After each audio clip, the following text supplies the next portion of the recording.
শহীদ কাফেলা বাংলাদেশ জামাত ইসলামীর খুলনা মহানগরীর শপথি কর্মী যারা ইতিমধ্যেই আল্লাহকে সন্তুষ্ট করার জন্য দুনিয়ায় শান্তি এবং আখিরাতে মুক্তির জন্য নিজেদের জান এবং মালকে যারা আল্লাহর রাস্তায় জান্নাতের বিনিময়ে বিক্রি করে দেওয়ার চূড়ান্ত সিদ্ধান্ত নিয়ে শপথ নিয়েছেন, আমার সেই সমস্ত শ্রদ্ধাভাজন একান্ত প্রিয় দিনী আন্দোলন সংগঠনের রকম ভাই ও বোনেরা, মহাগ্রন্থ আল কোরআনে আল্লাহ রাব্বুল ইজ্জত দুটি গুরুত্বপূর্ণ পরিভাষা ব্যবহার করেছেন।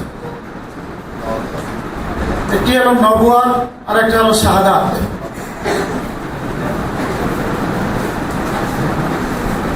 যার সাথে অনেক সম্মান, মর্যাদা, প্রতিদান, পুরস্কার এবং সাফল্যের এক বিশাল বিস্তৃত বর্ণনা যে শব্দের সাথে জড়িত।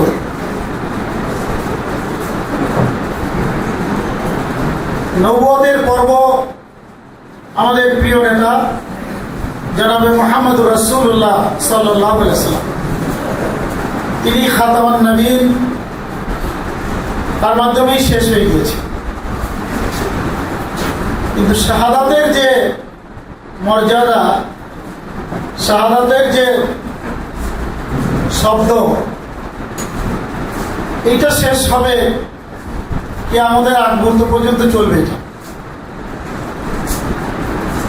ইসলামের জন্য, আল্লাহ দ্বীনকে প্রতিষ্ঠা করার জন্য যুগে যুগে এমন মর্দে মুমিন আসবে, তার মধ্যে আমরা সৌভাগ্যবান কিনা আমরা জানি না, তারা কিন্তু অত্যন্ত ক্ষিপ্র গতিতে বেপরোয়াভাবে ইমানের দাবি পূরণের জন্য তাদের জান এবং মালকে কুরবানি করে দিয়ে আল্লাহ রাস্তায় শাহাদাতের তামান্না নিয়ে এই ময়দানে ভূমিকা রাখবে এবং তাদের এই আন্তরিকতা, আখিরাতের সাফল্য, এই যে তামান্না, এটাই যুগ যুগ ধরে বাতিলকে কাঁপিয়ে তুলবে এবং ইসলামের ঝান্ডাকে উড্ডীন করবে ইনশাআল্লাহ। ভাইরা আমার, এই শহীদেরা হলো আমাদের শ্রেষ্ঠ সম্পদ। ইসলামী জীবন ব্যবস্থাকে বাস্তবায়ন করার জন্য যারা তাদের জীবনের সকল সুখ সুবিধা এগুলোকে বিলিয়ে দেয়, যারা তাদের স্ত্রীকে বিধবা করে, যারা তাদের সন্তানকে এতিম করে, তার সবচেয়ে প্রিয় বস্তু যা, সেটাকে বিলিয়ে দিতে যে বিন্দুমাত্র কার্পণ্য করে না, তারা যে আমাদের মধ্যে শ্রেষ্ঠ, এ ব্যাপারে কি সন্দেহ আছে ভাইরা আমার? কোনো সন্দেহ নেই। আর এই শহীদদের রক্ত যে মাটিতে ঝরে,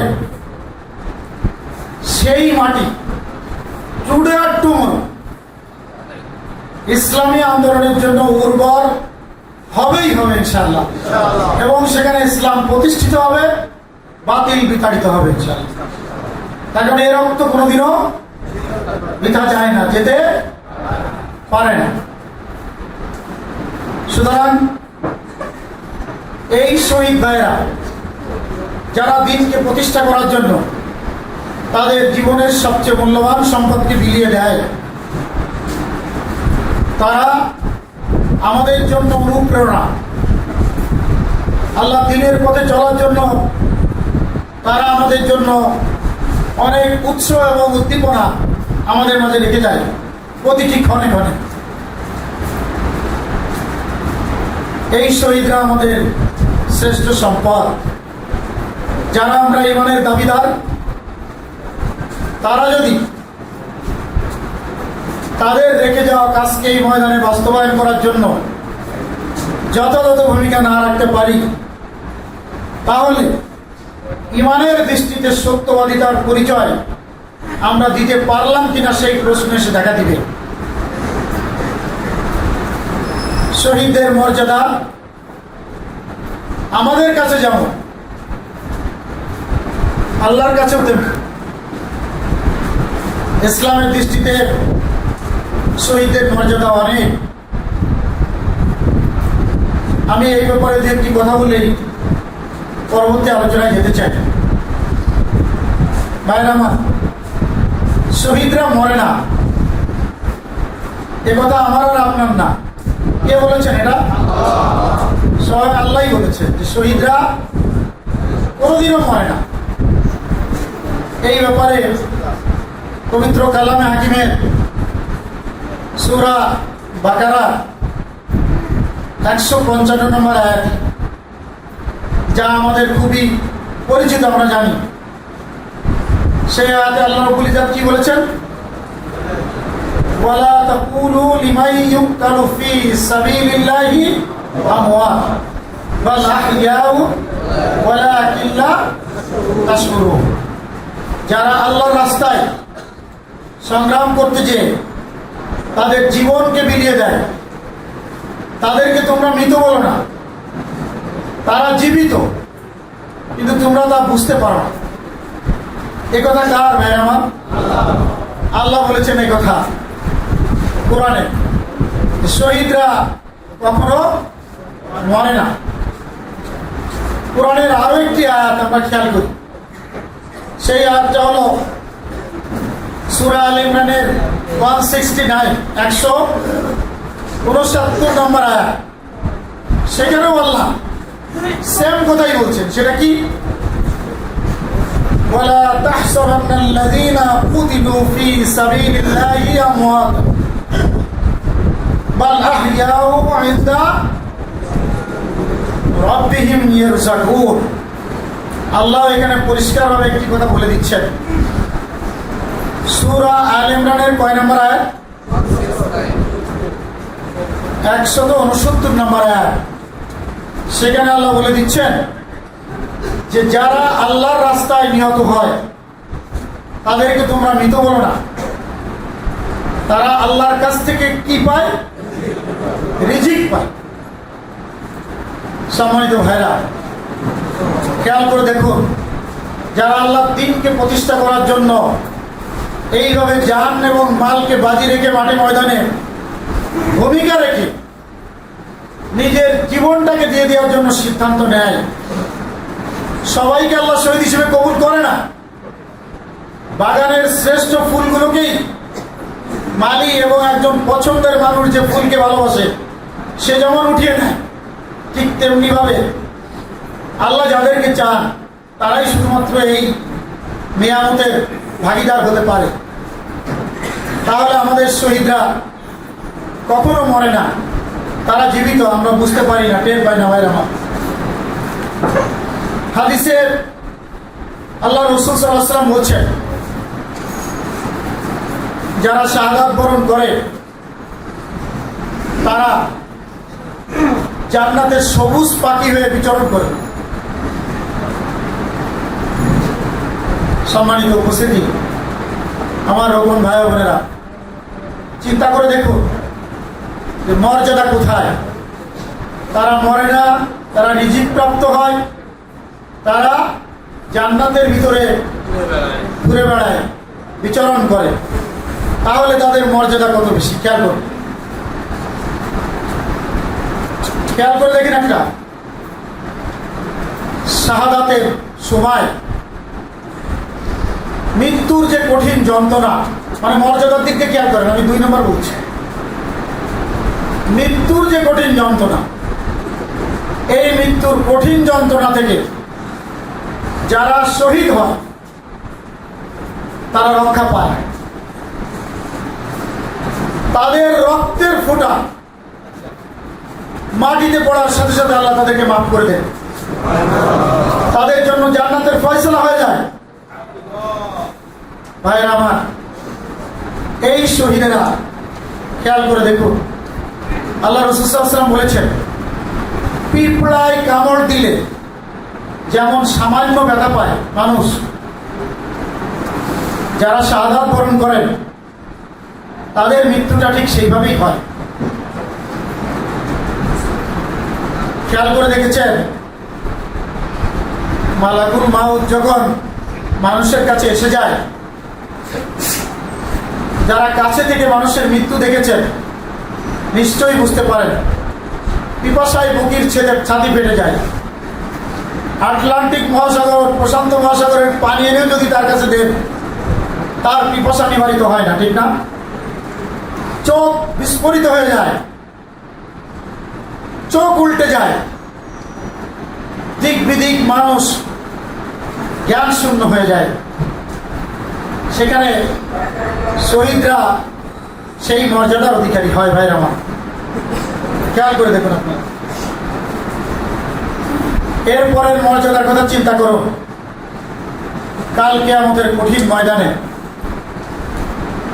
যারা আঘাত পেয়ে শাহাদাত বরণ করলো, যেখান থেকে তার রক্ত প্রবাহিত হয়েছে, সেই রক্ত মাখা শরীর নিয়ে সেই দিন আল্লাহর সামনে উপস্থিত হবে শহীদরা,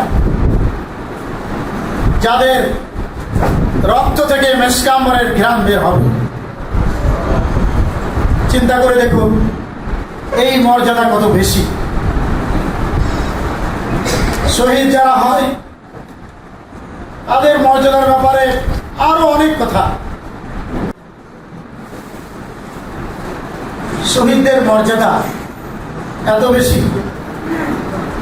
একবার কল্পনা করে দেখুন, আমার আপনার স্বাভাবিক মৃত্যু যদি হয়, আল্লাহ যদি আমাদেরকে জান্নাত দেন, জান্নাতের যত সুখ সুবিধা আছে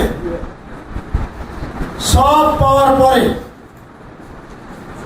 আমার আর আপনার মতো কেউ যদি বলে যে তুমি এখান থেকে, যদি প্রস্তাব কেউ দেয় তুমি এখান থেকে বেরোয় যাবা কিনা, আমরা কেউ রাজি হবো? বলেন তো, কেউ রাজি হবো না। এখন সেখানে এমন সুখ, এমন প্রশান্তি যা চোখে কেউ কোনোদিন দেখে, যা কেউ কল্পনা করতে পারেনি, এত সুখ আর সুবিধা। সেই জান্নাতে কেউ গেলে সেখান থেকে আসতে পারবে না, কেউ আসতে চাইবে না।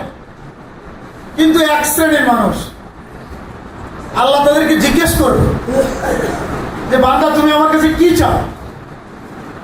তখন আল্লাহকে তারা প্রস্তাব দিবে, হে আল্লাহ, আমরা আবার দুনিয়ায় ফিরে যেতে চাই।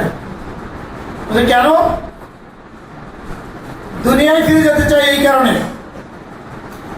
যে শাহাদাতের যে মর্যাদা, শহীদদের যে মর্যাদা, সেই মর্যাদা যা আমরা উপলব্ধি করতে পেরেছি, আমি দুনিয়ায় ফিরে যাই, আবার শহীদ হয়ে ফিরে আসি, এইভাবে 10 বার ফিরে আসার জন্য প্রস্তাব দিব। সম্মানিত ভাইরা, একমাত্র শহীদ ছাড়া আর কেউ এইভাবে দুনিয়ায় ফিরে এসে আবার শহীদ হয়ে ফিরে যেতে চাইবে না। কারণ হলো, শহীদ হলে, শাহাদাত বরণ করলে কি লাভ, সেই লাভটা ভালো করে উপলব্ধিতে আনতে পারে, বুঝতে পেরেছি তারা। দেখুন ভাইরা, আর একটা মর্যাদার কথা চিন্তা করুন। ওই কিয়ামতের কঠিন বিভীষিকাময় মুহূর্তে প্রত্যেকে যখন ইয়ারাফসি করতে থাকবে, একমাত্র সুপারিশ করার অধিকার জনাবে মুহাম্মদ রাসূলুল্লাহ সাল্লাল্লাহু আলাইহি ওয়াসাল্লামের থাকবে। ঠিক সেই কঠিন মুহূর্তে আল্লাহ রাব্বুল ইজ্জত যারা তার দ্বীনকে প্রতিষ্ঠা করার জন্য জান এবং মালকে কুরবানি করে দিয়েছে, তাদেরকে সুপারিশ করার অনুমতি দিবেন। তার পরিবারে, তার বংশে, তার কাছের মানুষের 70 জনকে সুপারিশ করার অধিকার ওই শহীদ ব্যক্তি পাবে। সুবহানাল্লাহ।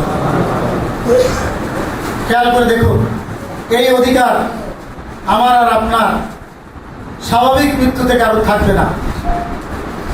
শাহাদাতের মৃত্যুর মধ্য দিয়ে এটা পাওয়া সম্ভব এবং অর্জন করা সম্ভব। ভাইরা, শহীদের পিতামাতাকে এমন মর্যাদা দেওয়া হবে, তাদের মাথায় একটি মুকুট পরিয়ে দেওয়া হবে। সন্তান হারানোর যে বেদনা, নিঃসন্দেহে যাদের সন্তান এইভাবে শহীদ হয়েছে অথবা স্বাভাবিকভাবে মৃত্যুবরণ করেছে, সেই পিতামাতা এখনো জীবিত আছেন, তারা ভালো করে উপলব্ধি করতে পারেন সন্তান হারানোর কষ্ট এবং বেদনাটা কি। সেই শহীদদের পিতাদের দুনিয়ায় যেমন মর্যাদা আছে, আল্লাহ আখিরাতেও তাদেরকে অনেক মর্যাদার আসনে আসীন করবেন।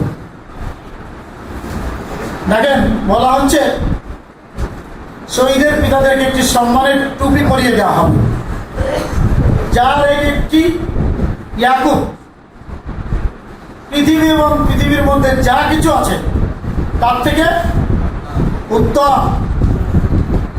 হাসরবাসীরা জিজ্ঞেস করবে, এদের মর্যাদা এত বেশি কেন? জবাব দেওয়া হবে, তারা হলো ওই সমস্ত সন্তান হারা পিতা যারা আল্লাহর দ্বীনকে প্রতিষ্ঠা করার জন্য যাদের জান এবং মালকে আল্লাহর রাস্তায় কুরবানি করে দিয়েছে। সুবহানাল্লাহ। সম্মানিত ভাইয়েরা আমার, আমরা অনেকে এ ধরনের গর্বিত পিতা হতে পারি, কিন্তু আমরা দেখেছি ছাত্র ইসলামী আন্দোলন থেকে এই পর্যন্ত অনেক শহীদের পিতা গর্ব করে কথা বলেছে, আজ আমি গর্বিত এই কারণে যে আমি আমার শহীদের পিতা হতে পেরেছি। আমি হয়তো আমার এক সন্তানকে হারিয়েছি, কিন্তু হাজারো সন্তান তারা আজ আমার নিজের সন্তান। এইভাবে তাদেরকে আমরা উৎসাহ উদ্দীপনা নিয়ে এই মর্যাদার কথা খেয়াল করে আমরা কথা বলতে দেখেছি। ভাইয়েরা, সম্মানিত দিনী ভাই ও বোনেরা, আসলে শহীদ হতে কারা চায় জানেন? শহীদ হতে তারাই পারে যারা একমাত্র আল্লাহ এবং তার রসুলকে খুশি করার সিদ্ধান্ত নেয়, যাদের দুনিয়ার স্বার্থ পিছনে টানতে পারে না, যারা অদম্য সাহসী, যারা এই কথা চিন্তা করে না আমি আজ মিছিলে গেলে, আমি আজ ময়দানে গেলে গুলি লেগে আমি দুনিয়ার চাপটা শেষ করতে পারি, এই ভয়ে এবং এই চিন্তায় যারা ঘরের মধ্যে বসে থাকে, এ ধরনের ভীরু কাপুরুষ লোকদের জন্য শহীদ শাহাদাত না। ভাইয়ের আমার, গত 15 বছর আমরা খেয়াল করেছি, আপনারা আমরা সবাই শপথ নিয়েছি, এই শপথের আলোকে কে কতটুক সত্যবাদী তার পরিচয় দিতে পেরেছি কারোর কাছে জিজ্ঞেস করা দরকার নেই। কে কতটুক ত্যাগ কুরবানির নজরানা পেশ করতে পেরেছি কারোর কাছে জিজ্ঞেস করা দরকার নেই।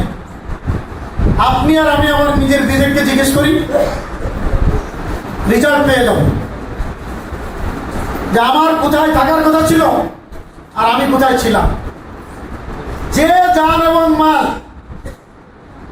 জান্নাতের বিনিময়ে আল্লাহর কাছে বিক্রি হয়ে গেল, সেল হয়ে গেল, সেইটা নিয়ে আমি আর আপনি কিভাবে ওটাকে সেভ করার জন্য বসে থাকি? আমরা চেষ্টা করলে পারবো ভাইজান? প্রিয় বোনের আমার, জীবনে কোনোদিন পারবো না। আপনার আর আমার মৃত্যুর সময় যখন নির্ধারিত আছে, যে মুহূর্তে আছে, যে জায়গাতে আছে, তার 1 সেকেন্ড এদিক ওদিক কোথাও হওয়ার সম্ভাবনা আছে জীবনে? তো তাই যদি হয়ে থাকে, আমাদের আকীদা বিশ্বাস যদি এটা হয়ে থাকে, তাহলে আমরা কিভাবে এটা চিন্তা করি যে ওই মিছিলে গেলে গুলি হবে, ওইখানে আমাদের এই সংগ্রাম করতে গেলে আমরা একটা ঝামেলার মধ্যে পড়বো? ভাইয়ের আমার, একটা জিনিস খেয়াল রাখবে, এই জিনিসগুলো আমাদের শপথের সাথে সাংঘর্ষিক। আমরা দেখেছি পরীক্ষার ময়দানে অনেক শপথই কর্মী যে ভূমিকা রাখতে পারেনি, যারা এখনো শপথ নেয়নি বা তার অপেক্ষা আছে, সেই সমস্ত ভাই এবং বোনেরা মাঠে ময়দানে জীবনকে বাজি রেখে ভূমিকা রেখেছে। বুলেটের সামনে বুককে পেতে দিয়েছে। তাই আমার পিছপা হয়নি, কোনোদিন পরোয়া করেনি, এ কথা চিন্তা করেনি ওখানে গিয়ে আমি অ্যারেস্ট হয়ে যাবো, একটা মামলা হবে আমার নাম। ও কথা চিন্তা করেনি যে ওখানে গেলে তো আমি একটা ঝামেলায় পড়বো, আমার চাকরিটা চলে যাবে। আপনার আর আমার তকদিরে যা লেখা আছে এটা কেউ খণ্ডন করতে পারবে না। এই জাতীয় আমরা যারা আছি তারা কিন্তু শাহাদাতের যে তামান্না নিয়ে মাঠে থাকার কথা, ভূমিকা রাখার কথা, সেই জায়গাটা আমরা পৌঁছাইতে পারি না। কারণ হলো দুনিয়ার লোভ, দুনিয়ার শান্তি, দুনিয়ার মোহ, দুনিয়ার গাড়ি বাড়ি। সূরা আত-তাওবার 24 নম্বর আয়াতে যে কথাগুলো বলে দেওয়া আছে রকম হিসেবে আপনারা জানেন নিশ্চয়ই। আমি শুধু এতটুকু বলে দিচ্ছি, কুলিন কানা আবাউকুম ওয়া আবনাউকুম ওয়া ইখওয়ানুকুম ওয়া আজওয়াজুকুম ইলা আখিরিল আয়াত। এইভাবে যে চলতে থাকছে, এই যে 8টা জিনিসের কথা বলেছে, এই জিনিসের পিছুটা আমাদেরকে শাহাদাতের তামান্না নিয়ে মাঠে ময়দানে ভূমিকা রাখার ক্ষেত্রে পিছুটান হয়েছে। আপনাকে আমার সাথে একমত এই ব্যাপারে? যার কারণে অনেকেই আমরা অনেক ভূমিকা রাখতে পারিনি। ভাইয়ের আমার, যারা আমরা পারিনি, আল্লাহ আমাদের দুর্বলতাগুলো ক্ষমা করে দিন। আমরা যাতে প্রতিটা মুহূর্ত আগামী দিনে বাতিলের যে কোনো চ্যালেঞ্জের মোকাবেলায় যারা জীবন দিয়ে আমাদেরকে শিখিয়ে গেছে সেই ধরনের ভূমিকা আমরা রাখতে পারি। সম্মানিত ভাইরা, মুমিন জীবনে শাহাদাতের তামান্না এবং কামনা কেমন হতে পারে আর এর বাস্তবতা কি একবার একটু খেয়াল করে দেখুন। প্রত্যেক নবী এবং রসুলকে যারা এই পৃথিবীতে আল্লাহ পাঠিয়েছেন, এসেছেন, তাদেরকে যুগে যুগে পরীক্ষার সম্মুখীন হতে হয়েছে। কাউকে করাত দিয়ে চিড়ে ফেলা হয়েছে, কাউকে প্রিয় জন্মভূমি থেকে বিতাড়িত করা হয়েছে, কারোর কারোর উম্মতদের গায়ের গোশ লোহার চিরুনি দিয়ে আশ্রিয়ে নেওয়া হয়েছে, কাউকে অগ্নিকুণ্ডে নিক্ষেপ করা হয়েছে, কাউকে গরম তেলের মধ্যে ছেড়ে দেওয়া হয়েছে, প্রায় হয়ে গেছে মুহূর্তের মধ্যে। তারা কিন্তু বাতিলের সাথে কখনো আপোষ করেনি। তারা তাদের ইমানের দৃষ্টিতে সত্য অধিকার পরিচয় দিয়ে সে পথে টিকে থেকেছে। একবার কি কল্পনা করতে পারেন হযরত সুমাইয়া রাদিয়াল্লাহু আনহা আবু জাহাল আবু লাহাবদের কথা না শোনার কারণে তার উপরে কি কঠিন নির্যাতনই না চালানো হলো, তারপরও মুখ দিয়ে একবারও বের করতে পারেনি। মুহাম্মদ সাল্লাল্লাহু আলাইহি ওয়াসাল্লামকে গালি দিতে বলে, অস্বীকার করতে বলে, তার মুখ দিয়ে কখনো স্বীকার করাতে পারেনি। ওই পাষণ্ড আবু জাহাল তাকে কিভাবে বল্লম নিক্ষেপ করে তাকে শহীদ করে দিয়েছে, ইতিহাস থেকে আমরা এটা বুঝি না ভাইয়ের আমার, আমরা জানি। বাতিলের সাথে কি তারা কি কখনো আপোষ করেছিল? একবার চিন্তা করে দেখুন। আপনারা কি ভাবতে পারেন সেই হযরত হানজালা রাদিয়াল্লাহু আনহুর কথা? তিনি সবেমাত্র বিয়ে করেছেন, ওই রাতে শরীর অপবিত্র, উহুদ যুদ্ধের ডাক এসেছে, বিন্দু মাত্র দেরি করেনি, গোসল করতে গেলে যে সময় লাগবে, সেই সময়টুকু যদি জীবন থেকে অতিক্রান্ত হয়ে যায়, আল্লাহ রাসূল সাল্লাল্লাহু আলাইহি ওয়াসাল্লাম আহ্বান জানিয়েছেন, এক সেকেন্ড লেট করেনি, ওই অবস্থায় যে হাজির হয়েছে, শাহাদাত বরণ করেছেন। শহীদ হওয়ার পরে আল্লাহ রাসূল সাল্লাল্লাহু আলাইহি ওয়াসাল্লাম শহীদদের লাশ শনাক্ত যখন করছেন, তখন দেখলেন হানজালা রাদিয়াল্লাহু আনহুর শরীর থেকে পানি বের হচ্ছে, চুল থেকে পানি পড়ছে। আল্লাহ রাসূল বললেন, তার যে শরীর অপবিত্র ছিল, সেই অপবিত্র শরীরকে ফেরেশতারা নিয়ে জান্নাতের পানি দিয়ে গোসল করিয়ে তাকে এখানে পাঠিয়েছে। ভাইরা আমার, এক সেকেন্ড তারা কেউ লেট করেনি। আল্লাহ দিনের পথে ডাক দেওয়ার সাথে সাথে লাব্বাইক বলে হাজির হয়েছে। কোন পিছুটান তাদেরকে এক বিন্দু টিকে রাখতে পারেনি। ভাইয়ের আমার, চিন্তা করে দেখুন আপনারা, উহুদের যুদ্ধে আর একজন সাহাবী, যার নাম হলো হযরত উমাইর ইবনে হুমাম রাদিয়াল্লাহু আনহু, তিনি আল্লাহ রাসূল সাল্লাল্লাহু আলাইহি ওয়াসাল্লামকে জিজ্ঞেস করলেন, ইয়া রাসূলুল্লাহ, আমি যদি যুদ্ধের ময়দানে যাই এবং মারা যাই, তাহলে আমার কি হবে? রাসূল সাল্লাল্লাহু আলাইহি ওয়াসাল্লাম বললেন, তুমি জান্নাত পাবে, জান্নাতের অধিবাসী হবে। জিজ্ঞেস করছি, ইয়া রাসূলুল্লাহ, আমি জান্নাত পাবো? হ্যাঁ। খেজুর খাচ্ছিলেন তিনি, মুখের খেজুর খেতে হয়তো একটু সময় লাগতে পারে, দেরি হয়ে যেতে পারে জিহাদের ময়দানে যেতে, হয়তো এর মধ্যে স্বাভাবিক মৃত্যু হয়ে যায় কিনা, তাই মুখের খেজুরকে ফেলে দিয়ে সেই উহুদের প্রান্তরে হাজির হলেন। বাতিলের সাথে লড়তে যেয়ে শাহাদাত বরণ করলেন। সম্মানিত ভাইরা, আজ আমরা সেই আন্দোলনের শপথী কর্মী। আমাদেরকে যখন দিনী আন্দোলন সংগঠনের জন্য আহ্বান জানানো হয়, আমরা তখন অনেক অজুহাত দেখানোর চেষ্টা করি। সে কাজটা পরে করলেও হয়, কিন্তু ওইটাকে বেশি গুরুত্ব দিই। দিনী আন্দোলন সংগঠনে এসে যে বলিষ্ঠ ভূমিকা রাখা দরকার ছিল, সেই জায়গার ক্ষেত্রে অনেক সময় আমরা অনেকেই পিছু হটে যাই। আমাদের জীবন আর এই সাহাবা আজমাইনদের জীবন, সেই জীবন কি এক হলো? ভাইরা আমার, বোনেরা আমার, আমাদেরকে এই উপলব্ধিতে আনা দরকার। তাদের জীবনটা ছিল এরকম।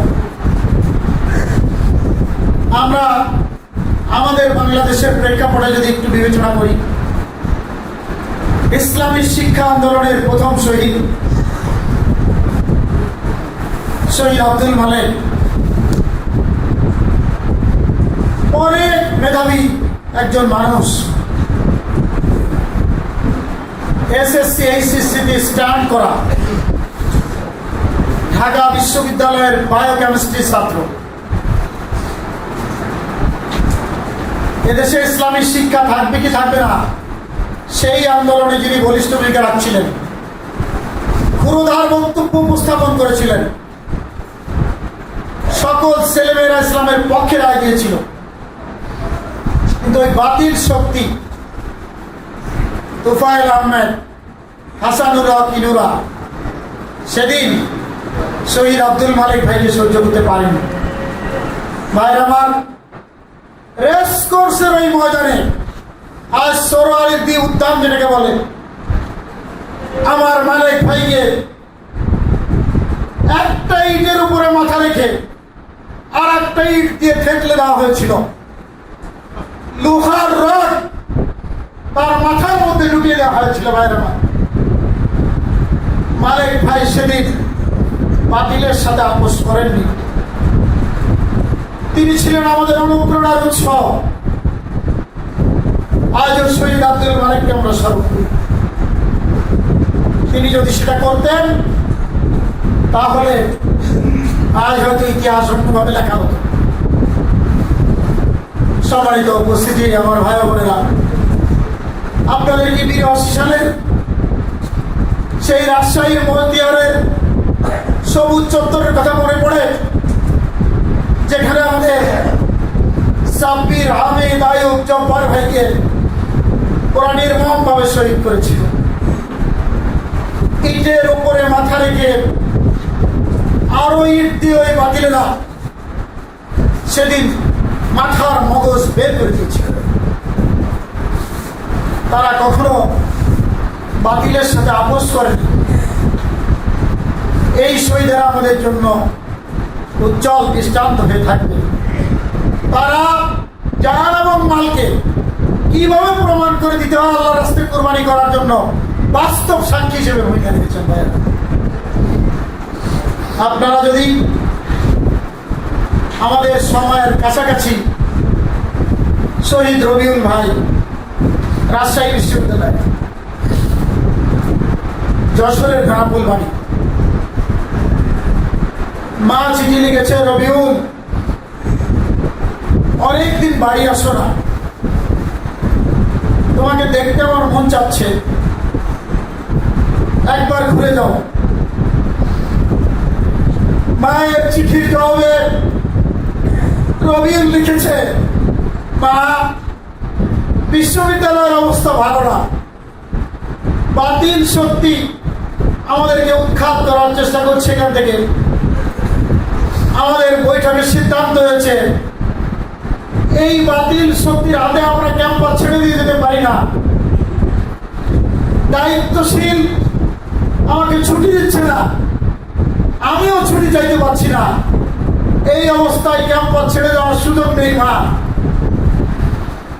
আমি ক্যাম্পাসের স্বাভাবিক পরিবেশ হলেই তোমার সাথে দেখা করতে আসবো।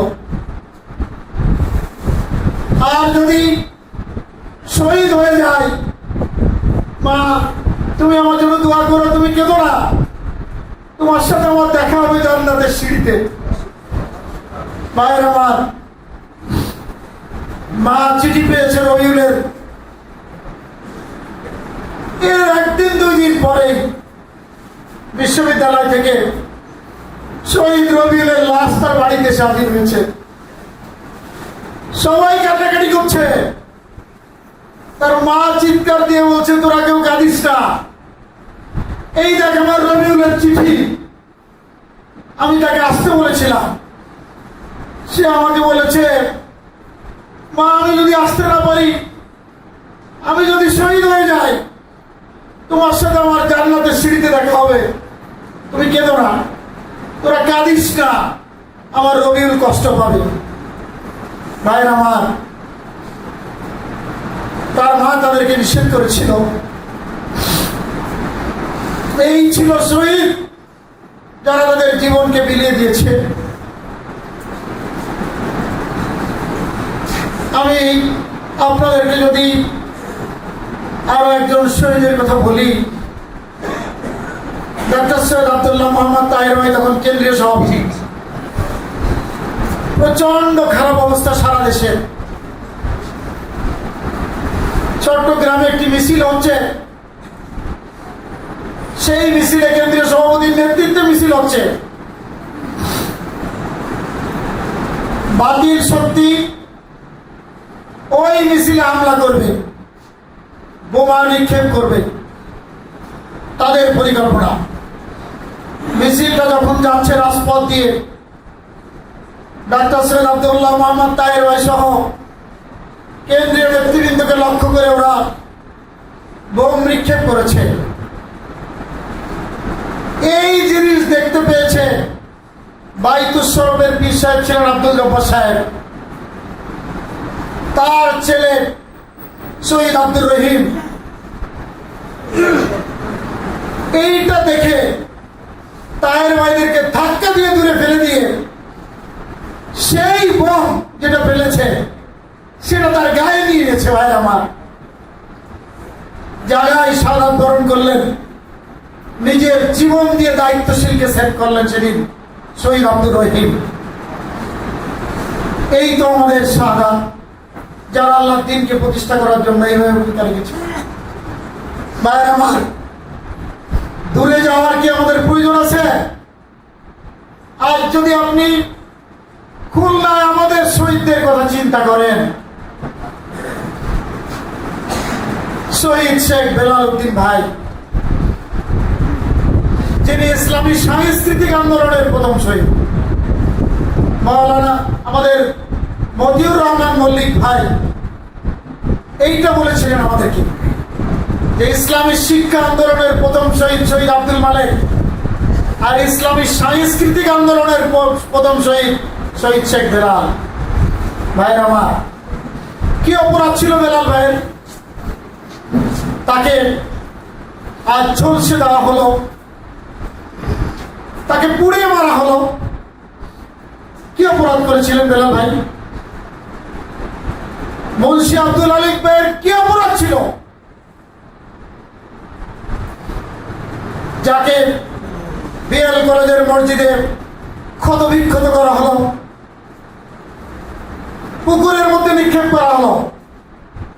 ওই পাষণ্ডরা পুকুর থেকে উঠিয়ে তাকে জব্দ করল। বারবার জিজ্ঞেস করেছিল, আমি শুনেছি পরে, মুন্সি আব্দুল আলিম, তুমি কি শিবির ছেড়ে দিতে পারো? তাহলে তোমাকে আমরা কিছুই বলবো না। সেদিন যদি শহীদ মুন্সি আব্দুল আলিম বাতিলের সাথে আপোষ করতেন, হয়তো এই ধরনের ঘটনা নাও ঘটতে পারত। প্রিয় ভাই আমার, আমিনুল ইসলাম বিমান যেদিন শাহাদাত বরণ করেন, একসাথে তারের পুকুর মসজিদে আসরের নামাজ আদায় করলাম। আমার কাছ থেকে চিরুনি নিল পকেট থেকে, মাহফুজ ভাই দেন। একই সাথে মাঠে ময়দানে ভূমিকা রাখি। আমার পরীক্ষা থাকার কারণে সভাপতি ভাইয়ের কাছ থেকে ছুটি নিয়ে আমি বিএল কলেজের ক্যাম্পাসে গেলাম। এদিক দিয়ে ইফতারির পরেই তারা আক্রমণ করলো। বিমান ভাই শাহাদাত বরণ করলেন। কেমন ছিলেন বিমান ভাই জানেন? নিজের টিউশনির পয়সা দিয়ে শার্ট কিনে, লুঙ্গি কিনে অন্যদেরকে দিত, যারা অভাবী ছিল তাদেরকে। আওয়ামী পরিবারের সন্তান ছিলেন, বাতিলের সাথে আপোষ করেননি। হকের পথে এসে জীবনটাকে বিলিয়ে দেওয়ার জন্য অদম্য সাহসী এবং মাঠে ময়দানের একজন দুর্দান্ত সৈনিক ছিলেন। যারা বিমান ভাই আপনারা চেনেন, তারা দেখেছেন। ভাইয়ের আমার, শহীদ শেখ রহমত আলী আমার রুমমেট। আমাকে প্রায় বলতো, মাহফুজ ভাই, আমি ভালো পারতাম না, তারপরেও বলতো আমার কোরআন তেলাওয়াতে মনে হয় একটু সমস্যা আছে, আমি সদস্য হতে পারছি না, আপনি আমাকে ফজরের নামাজের পরে আমাকে আপনি একটু শিখাই দিয়ে তারপরে আপনি অন্য কাছে যাবেন। শহীদ শেখ রহমত ভাইকে নিয়ে বসতাম। তাড়াতাড়ি হয়তো শপথ হয়ে যেত, কিন্তু শহীদ শেখ রহমত আলী ওই 20 সেপ্টেম্বর 1993 সাল, তিনি কেমন উদার মানুষ ছিলেন ভাইরা আমার। হলের মধ্যে যারা বসে আছে তাদেরকে সতর্ক করছেন যে আমরা ক্যাম্পাস ছেড়ে দিচ্ছি, আপনারা বেরো যান। ঠিক সেই মুহূর্তে ওই বাতিলেরা তাকে একের পর এক রামদা দিয়ে প্রায় 32টা কোপ দিয়েছিল। এ আমাদের শহীদ ভাইরা এখানে বসে আছেন, তারা বাস্তব সাক্ষী। হ্যাঁ, আমরা দেখেছিলাম সেই শহীদ শেখ রহমত আলী ভাই আপোষ করেননি কখনো। ভাই আমার, অক্টোবরের 2 তারিখে চিকিৎসাধীন অবস্থায় আল্লাহ দরবারে হাজিরা দিলেন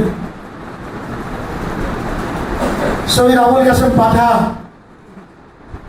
বিএল কলেজের টেনশন, আমি তখন বিএল কলেজের বাইরে দায়িত্ব পালন করি, কিন্তু এই টেনশনের কারণে বিএল কলেজে গেছি নির্দেশে পরিস্থিতি মোকাবেলা করার জন্য।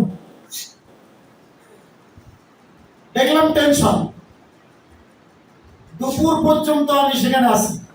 এর ফাঁক দিয়ে নবীনদেরকে বরণ করতে হবে, পরীক্ষা। এক ফাঁকে আমাকে বললেন, নবজ ভাই আমার একটু সিটি কলেজে যেতে হবে। আমি বললাম যে আপনারা দেখে শুনে যাবেন, আর এই বিএল কলেজের ক্যাম্পাসকেও দেখে যান। ক্যাম্পাস থেকে ভাই আমি তখনও যেতে পারিনি, এই মুহূর্তে আমার কাছে খবর আসলো। আমি জানতাম, অন্য ভাইরা জানতো না, যে কাসেম পাঠানকে ওরা সিটি কলেজের গেটে শহীদ করে দিয়েছে। ভাইরা, যাকে হামি রোডের বাসিয়ালা বলা হতো, যার পিছনে শত শত মানুষ সবসময় হাঁটতেন, এরা ছিল আমাদের জন্য অনুপ্রেরণার উৎস। এই কথা বলতে গেলে ঘন্টার পর ঘন্টা সময় লাগবে ভাইরা। আমরা যদি আলোচনার শেষ মুহূর্তে এসে আমাদের রাহবার, আমাদের প্রিয় নেতা, যাদেরকে জুডিশিয়াল কিলিং করা হলো, হত্যা করা হলো, যাদেরকে জেলখানার মধ্যে রেখে তিলে তিলে লাইফটাকে ধ্বংস করে দেওয়া হলো, একবার কি কল্পনা করতে পারেন ওই শহীদ মাওলানা মতিউর রহমান নিজামী, যিনি কখনোই বাতিলের সাথে আপোষ করেননি, রায়ের সিদ্ধান্ত চূড়ান্ত, মানে যখন ফাঁসির সিদ্ধান্ত চূড়ান্ত হয়ে গেল, ফাঁসির মঞ্চে কিভাবে যাবেন, কত প্রশান্ত আত্মা, চিন্তা করে দেখুন। ছেলের সাথে কনভারসেশন হচ্ছে, বাবা ফাঁসির মঞ্চে কোন পোশাকটা পরে যাব।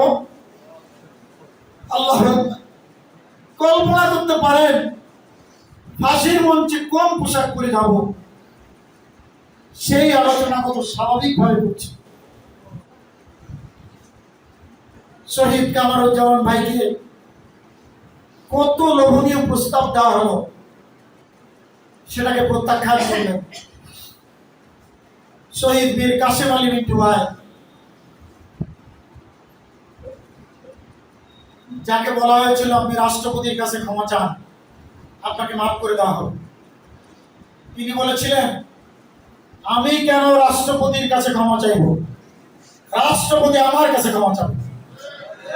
কারণ হলো আমি মীর কাসেম আলী মিন্টু এদেশের অর্থনীতির চাকাকে সচল রাখার জন্য যে ভূমিকা পালন করেছি, আমি যে সমস্ত প্রতিষ্ঠান তৈরি করেছি, কর্মসংস্থানের ব্যবস্থা করেছি, হাজার হাজার লোক সেখানে আজকে কর্মসংস্থানের সুযোগ পেয়েছে।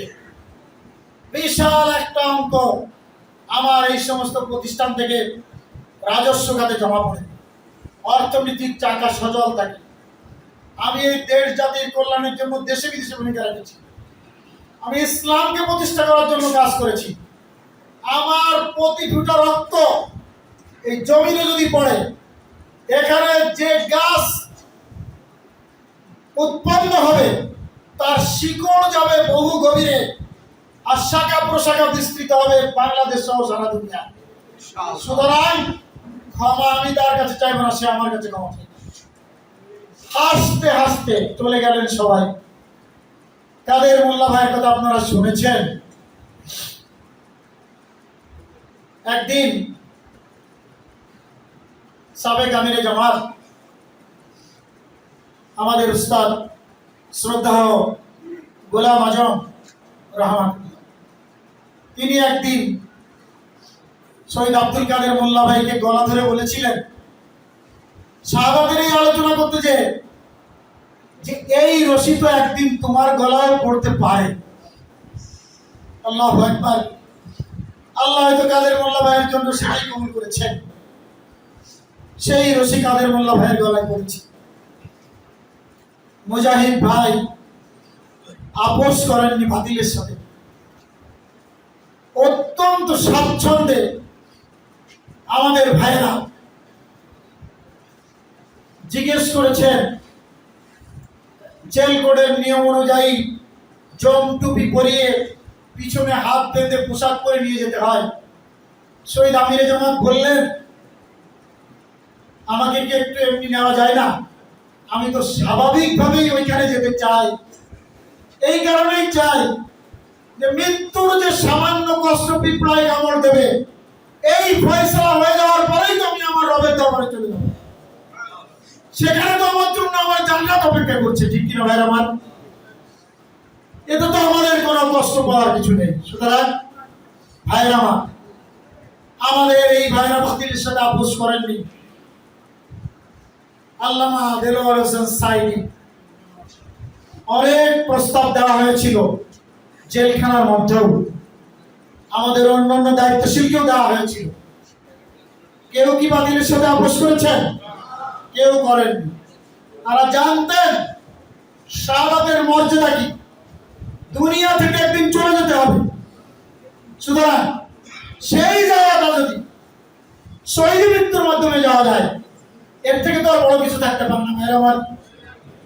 এই জন্য সেই তামান্না, যারা আমরা রোগন ভাই এবং বোনেরা আল্লাহর রায়ে জান এবং মালকে কুরবানি করে দিয়ে কুলিনা সালাতি ওয়া নুসুকি ওয়া মাহইয়া ওয়া মামাতি লিল্লাহি রাব্বিল আলামিন, এই যে শপথবদ্ধ হয়েছি আমরা, সেই শপথের উপরে আমরা যদি টিকে থাকতে পারি, জান মালকে পূর্ণাঙ্গ রূপে যদি আমরা কুরবানি করে দিতে পারি, তো আবু জাহাল আবুল আবরা ওই সময় যেমন আল্লাহর রাসূলের পাশে দাঁড়াতে পারেনি, ভয়ে পালিয়েছে, এই যুগে আবু জাহাল আবুল আবরা পালিয়ে যেতে বাধ্য হবে ইনশাআল্লাহ।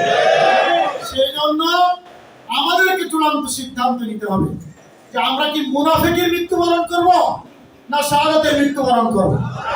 কেউ যদি শাহাদাতের তামান্না পোষণ করে, শহীদের মৃত্যু চায়, তার মৃত্যু যদি বিছানায় শুয়ে শুয়ে হয়, তাহলে আল্লাহ তাকে শাহাদাতের মর্যাদা দিবে। আর কেউ যদি মৃত্যুর ভয়ে পালিয়ে বেড়ায়, তো তার ওই মৃত্যু হবে জাহেলিয়াতের মৃত্যু, কি ঠিক না ভাই আমার? সুতরাং সেই শাহাদাতের তামান্না নিয়ে আমরা আগামী দিনে এই বাংলার জমিনকে একটি ইসলামী কল্যাণ রাষ্ট্রে পরিণত করতে চাই ইনশাআল্লাহ। এই ব্যাপারে কি আপনারা রাজি আছেন ভাই আমার? আগামী দিনে সেই জিহাদে আমরাই যেন শাহাদাতের প্রথম কাতারে নাম লাগাতে পারি, আল্লাহ সেই তৌফিক আমাদেরকে দান করুন। আমিন। ওয়া আখিরু দাওয়ানা আলহামদুলিল্লাহি রাব্বিল আলামিন।